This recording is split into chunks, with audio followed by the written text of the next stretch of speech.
नमस्ते मेरे प्यारे सखियों। मैं आपके लिए एक बहुत ही प्यारी कहानी लेके आई हूँ। ये उज्जैन के राजा भर्तृहरि थे, उनके संबंध में है और वो अपने राज्य का बहुत सुचारू रूप से संचालन करते थे। कहानी शुरू करने से पहले आप सबसे विनती है, प्लीज चैनल को सब्सक्राइब जरूर कर दीजिए, लाइक कर दीजिए, कमेंट कर दीजिए और प्लीज आपको कहानी कैसी लगती है ये जरूर बताइएगा।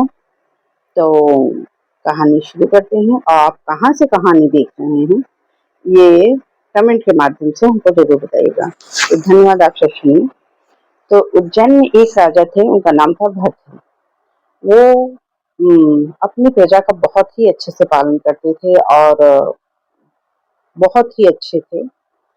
उनको उनके राज्य में कोई भी किसी चीज की भी कमी नहीं थी। प्रजा को अपने पुत्र के समान प्यार करते थे। तो किसी की भी सुख सुविधा का उनके राज्य में कभी ये नहीं होता था कि कदम से कोई चोरी चमारी, ये सब उनके राज्य में कुछ नहीं था।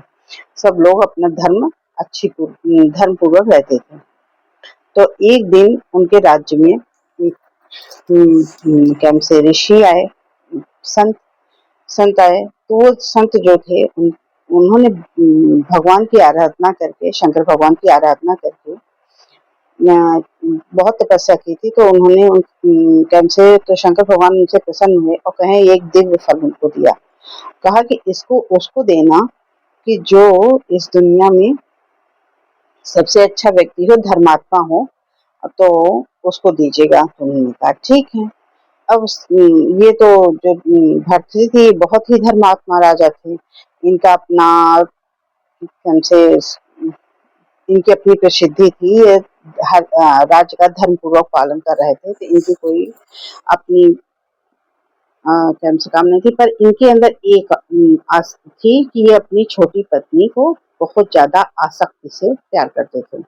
बहुत ज्यादा ही आसक्ति थी। अगर वो आम को इमली कह दे, इमली को आम कह दे तो मान लेते थे। मतलब इतना ज्यादा उसके ऊपर इनको ट्रस्ट था।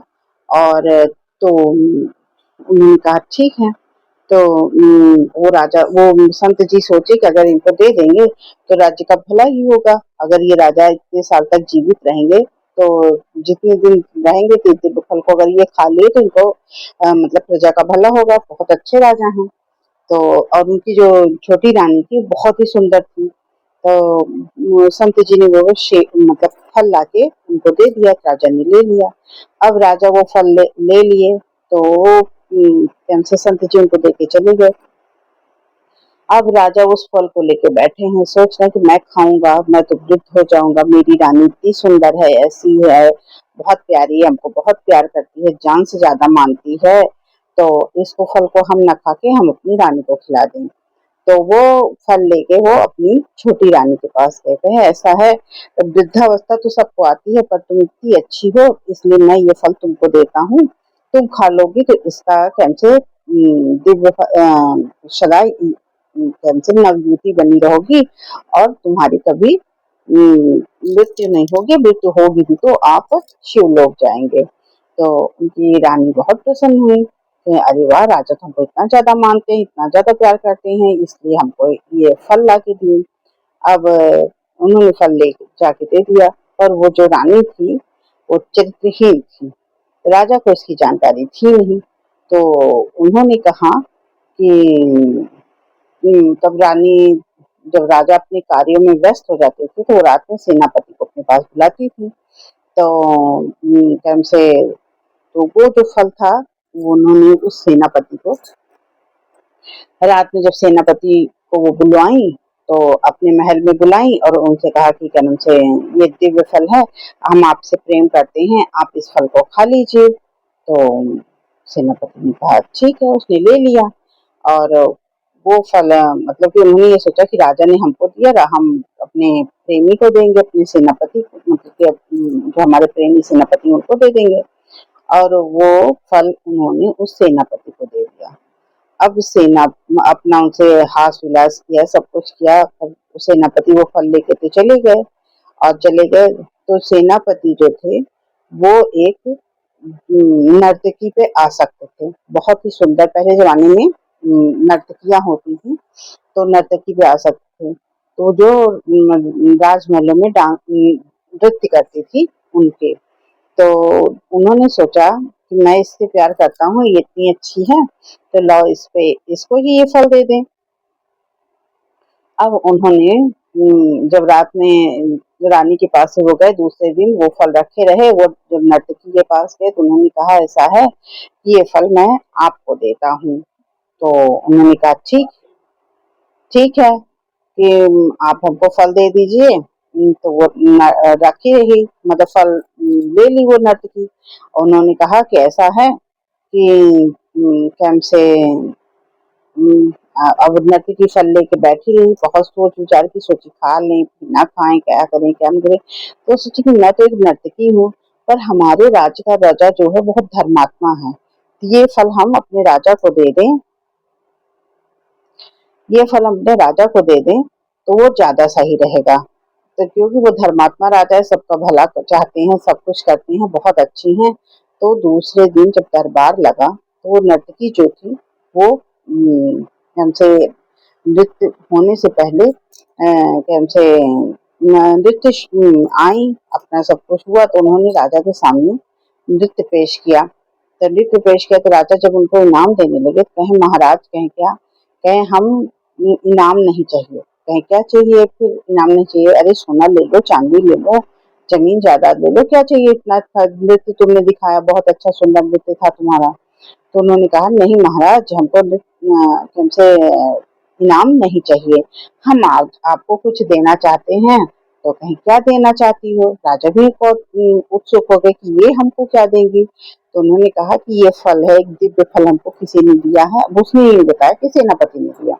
उसने तो कहा कि हमको किसी ने, हमारे जो बहुत हमको चाहने वाले हैं, उन्होंने ये हमको दिव्य फल दिया है कि हम खा लेंगे तो हम सदा युवती बने रहेंगे। तो इसलिए मैं चाहती हूँ कि आप इतने धर्मात्मा राजा हैं, आप अच्छे हैं, तो ये फल आप खा लीजिए। तो राजा ने जब वो फल देखा तो वो सख्त हो गए, क्योंकि ये वही फल था जो संत जी उनको दे के गए थे। अब उन्होंने हमसे उस समय तो वो कुछ नहीं बोले। फिर जब सभा शांत हो गई तब वो रानीवास में गए। तब उन्होंने रानी से जब प्रश्न किया कि ये फल तो हमने आपको दिया था, तो उस नर्तकी तक ये फल कैसे पहुंचा, और वो हमको ला के दी कि हम इतने धर्मात्मा राजा हैं, हमारा वो हो, तो आप बताइए। तब वो सारा भेद वहां की एक दासी ने खोल दिया कि महाराज ये आपसे प्रेम नहीं करती हैं, ये एक सेनापति से प्रेम करती हैं, वो सेनापति नर्तकी से प्रेम करते हैं। तब राजा भर्तरी को इस संसार से वैराग्य हो गया कि बताओ, मैं एक राजा होके एक औरत का दिल नहीं जीत सकता। और इतना धन धान सुख सुविधा है, औरत के मन में क्या है कोई जान नहीं सकता। तो बताइए, वो राजा ने उसी क्षण, उसी वक्त राज्य का परित्याग कर दिया। राज का परित्याग करने के बाद वो तुरंत वहां से चले गए, वनवास ले लिया उन्होंने, और अपना सारा जो राज्य था अपने भाई भोज को दे दिया। अब वहां के राजा, वो रानी थी, वो अपने कर्तव्य पे पछताती रही, सब कुछ करती रही। तो पर उनको कोई उसका अच्छा फल नहीं मिला, उनका पूरा संसार ही टूट गया।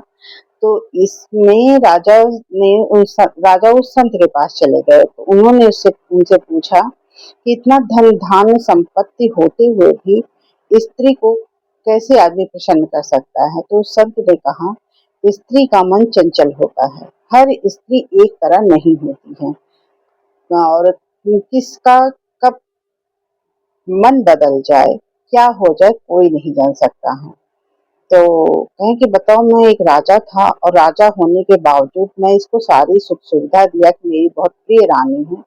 तो कहें भगवान ने तब संत जी ने बताया कि आप शंकर जी की इतनी पूजा करते थे और आप रानी पे आसक्त हो गए थे, तो इसीलिए शंकर जी ने रानी की हमसे सच्चाई लाने के लिए हमको ये फल दिया था, हम आपको दिए।